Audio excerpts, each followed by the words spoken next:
Channel 3's Aaron Brown joins us from the newsroom with the story. Aaron, how serious is this problem in Vermont? Well, Celine, the Vermont Network Against Domestic and Sexual Violence says for the past 25 years, half of all homicides in Vermont have been domestic violence related. And in some recent years, Vermont has ranked in the top 10 states per capita for rates of domestic violence homicide. Now, the new campaign is called Uplift Vermont. It seeks to end domestic and sexual violence in the state through community engagement and by having conversations that many people may have never had before.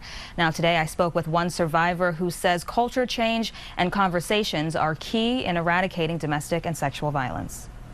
This is such an important conversation when we think about sort of the prevention, as we're talking about. Like, we need to change the conversation and get comfortable talking about it. Kelsey Rice is one of the 9,000 victims of domestic and sexual violence who sought help in Vermont last year. She says her ex, who is now incarcerated on domestic assault charges, abused her for more than 3 years. Every kind of abuse you can imagine, physical, emotional, psychological, financial, impacted my social and professional life. Rice says once she got out of the relationship and started rebuilding her life, she was judged and shamed by colleagues, family, and people working in the court system. The lack of awareness that I was met with of sort of the emotional labor that it takes to have to talk to dispatch and talk to police officers and talk to the court clerks and the judge and all of these steps, so many times having to go into detail. It's humiliating, and you feel like you are just open and raw for the world to analyze. That fear of facing stigma and being re-traumatized is what keeps half of domestic abuse victims from reporting. That's why the Vermont Network Against Domestic and Sexual Violence is launching a new campaign, Uplift Vermont.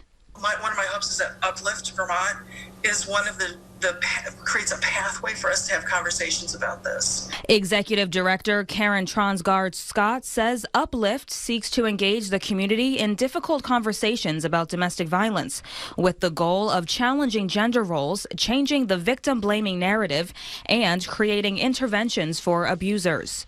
Think about how we interact and interrupt what essentially is a habit. These are people that have a habit of using violence and coercion in their relationships.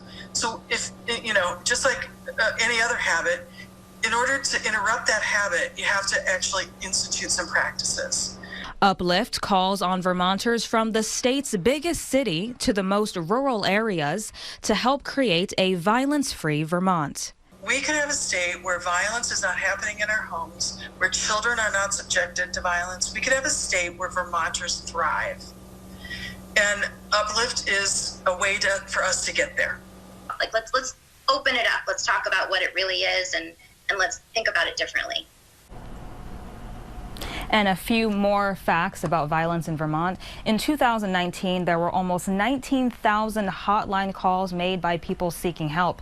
And the number of reported rapes in Vermont is on the rise and is now higher than the national average. 1 in 7 Vermont women will be a victim of rape in her lifetime.